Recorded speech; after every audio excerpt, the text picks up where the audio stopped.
মধ্যপ্রাচ্যে চলমান যুদ্ধের উত্তেজনার মধ্যেই পূর্ব এশিয়ায় নতুন করে উদ্বেগ তৈরি হয়েছে। শনিবার জাপান সাগরের দিকে একাধিক ব্যালিস্টিক ক্ষেপণাস্ত্র নিক্ষেপ করেছে উত্তর কোরিয়া। জাপান ও দক্ষিণ কোরিয়ার সামরিক কর্তৃপক্ষ এ তথ্য নিশ্চিত করেছে। এই ঘটনায় অঞ্চল জুড়ে নিরাপত্তা পরিস্থিতি নিয়ে নতুন করে আলোচনা শুরু হয়েছে।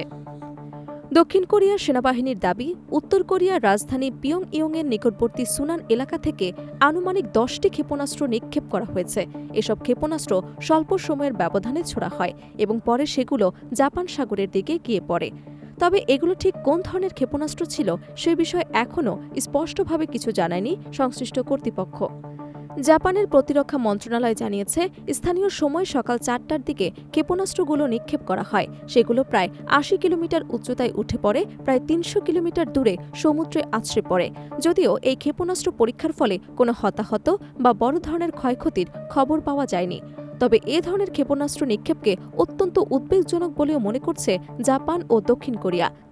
দুই দেশই বলছে, এ ধরনের পদক্ষেপ আঞ্চলিক শান্তি ও স্থিতিশীলতার জন্য হুমকি তৈরি করতে পারে। জাপান সরকারের পক্ষ থেকে বলা হয়েছে, উত্তর কোরিয়ার এমন কর্মকাণ্ড আন্তর্জাতিক নিরাপত্তা পরিস্থিতিকে আরও জটিল করে তুলছে। বিশ্লেষকদের মতে, উত্তর কোরিয়ার এই ক্ষেপণাস্ত্র নিক্ষেপের সময়টিও বিশেষভাবে গুরুত্বপূর্ণ, কারণ বর্তমানে দক্ষিণ কোরিয়া ও যুক্তরাষ্ট্রের সেনাবাহিনী যৌথ সামরিক মহড়া পরিচালনা করছে। এই মহড়াকে কেন্দ্র করে আগেও একাধিকবার ক্ষেপণাস্ত্র পরীক্ষা চালিয়েছে উত্তর কোরিয়া।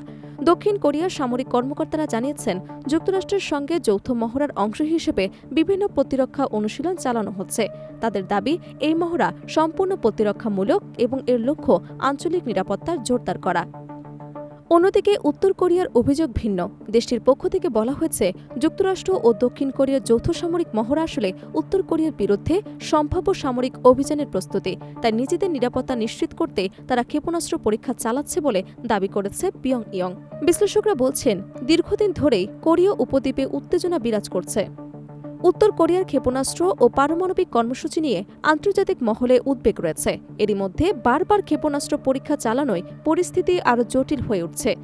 জাপান ও দক্ষিণ কোরিয়া উভয় দেশই বলেছে, তারা পরিস্থিতি ঘনিষ্ঠভাবে পর্যবেক্ষণ করছে এবং সম্ভাব্য সব ধরনের নিরাপত্তা ব্যবস্থা গ্রহণের জন্য প্রস্তুত রয়েছে। একই সঙ্গে যুক্তরাষ্ট্রের সঙ্গে সমন্বয় করে ভবিষ্যৎ পদক্ষেপ নির্ধারণ করা হবে বলেও জানিয়েছে তারা।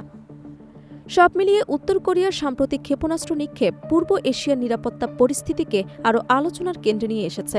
বিশেষজ্ঞদের মতে, এই উত্তেজনা কমাতে কূটনৈতিক সংলাপ জরুরি হলেও বর্তমান পরিস্থিতিতে তা কতটা সম্ভব হবে সেই প্রশ্নই এখন বড় করে দেখা হচ্ছে।